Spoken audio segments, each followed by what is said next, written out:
Paris, 1911. Au cœur du Louvre, derrière ces murs chargés d'histoire, repose l'un des plus grands chefs-d'œuvre de tous les temps. La Joconde. Mais par un matin tranquille, en un instant inattendu, elle disparaît. Comment a-t-elle été volée? Qui a osé l'arracher à son écrin? Voici l'histoire vraie, d'un des vols d'art les plus incroyables de l'histoire.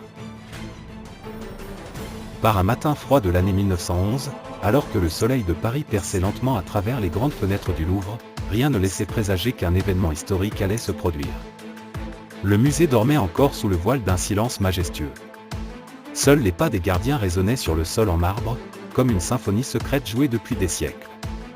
Personne n'aurait pu imaginer que ce petit tableau, portant un sourire énigmatique, disparaîtrait soudainement, comme si la terre l'avait englouti, ou comme si l'histoire elle-même avait décidé de le cacher à jamais.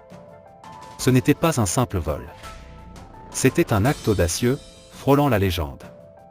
Ce lundi matin, jour de fermeture du musée au public, un homme vêtu d'un uniforme d'ouvrier de maintenance s'infiltra discrètement dans l'un des couloirs sombres. Il avançait lentement, évitant soigneusement les regards des gardiens, comme un spectre se fondant dans l'ombre. Il connaissait parfaitement son chemin, comme s'il avait vécu là depuis des années.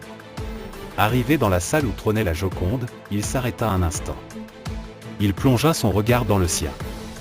Comme si elle le défiait. Comme si elle savait ce qui allait se passer dans quelques instants. Sa main s'étira doucement. Il démonta la vitre de protection. Puis il prit le tableau avec une infinie précaution, comme s'il s'agissait d'un objet sacré. Sans précipitation. Sans bruit. Il tourna les talons. Et disparut. Le lendemain matin, alors que le musée s'animait à nouveau, personne ne remarqua quoi que ce soit au premier abord. La Joconde était exposée sur un mur qui lui était dédié, sans surveillance rapprochée. Qui aurait pu imaginer qu'un tel chef-d'œuvre puisse être volé? Mais lorsque l'un des artistes présents s'arrêta net devant le mur vide, son visage se figea. Son regard se perdit, cherchant un repère. Il regarda autour de lui, paniqué. Puis il alerta immédiatement les responsables. Et en quelques minutes, le calme du musée bascula dans un chaos indescriptible. L'incompréhension régnait. Comment la Joconde avait-elle pu disparaître? Comment quelqu'un avait-il pu s'introduire ici et l'emporter sans laisser la moindre trace? La nouvelle se répandit comme une traînée de poudre. Les journaux s'en emparèrent aussitôt. La police de Paris lança l'une des plus grandes enquêtes de son histoire.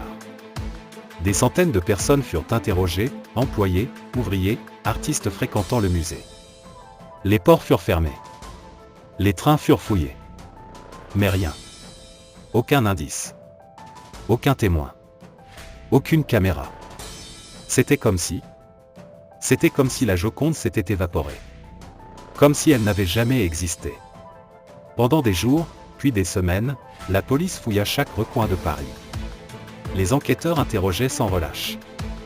Les frontières étaient sous haute surveillance. Mais le mystère restait entier.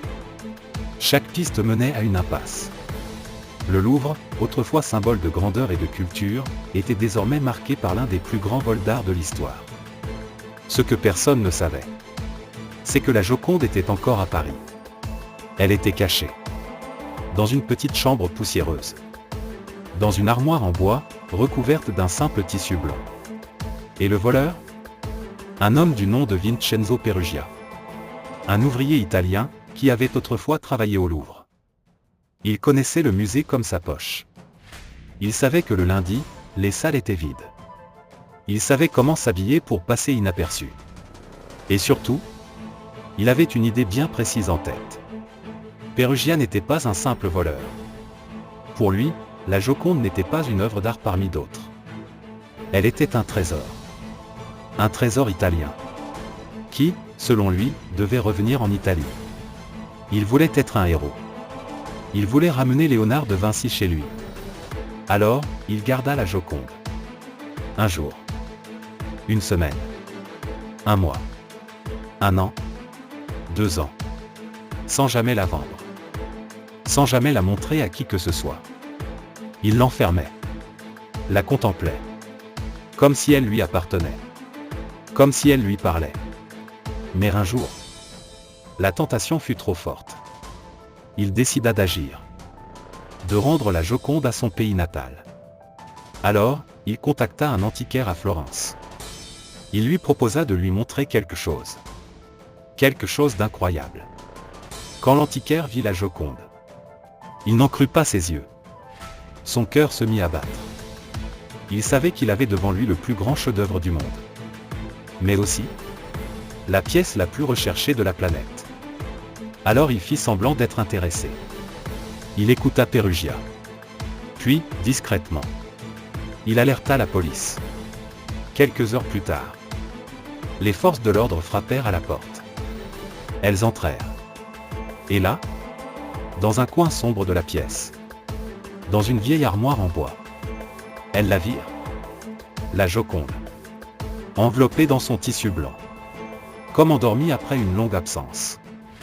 Pérugia fut arrêté. Il tenta d'expliquer son geste. Il disait qu'il n'était pas un voleur, mais un patriote. Il croyait que l'Italie l'applaudirait. Mais au lieu de ça, il fut jugé. Condamné à 1 an et 15 jours de prison. Puis oublié. Et la Joconde? Elle revint en France. En grande pompe. À bord d'un train spécial, escortée comme une reine. Quand elle arriva au Louvre, des milliers de personnes attendaient. Elles applaudissaient. Elles pleuraient. Comme si un morceau de leur âme était enfin rentré chez lui. Et depuis ce jour, la Joconde ne quitte plus jamais son regard mystérieux. Elle reste là, derrière une vitre blindée, sous l'œil vigilant des caméras et des gardiens. Comme pour rappeler au monde entier que même la plus grande œuvre d'art peut disparaître en un instant.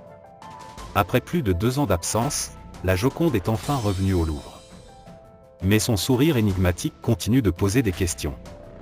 Savait-elle qu'elle reviendrait toujours à sa place? Ceci était l'un des plus grands vols d'art de l'histoire.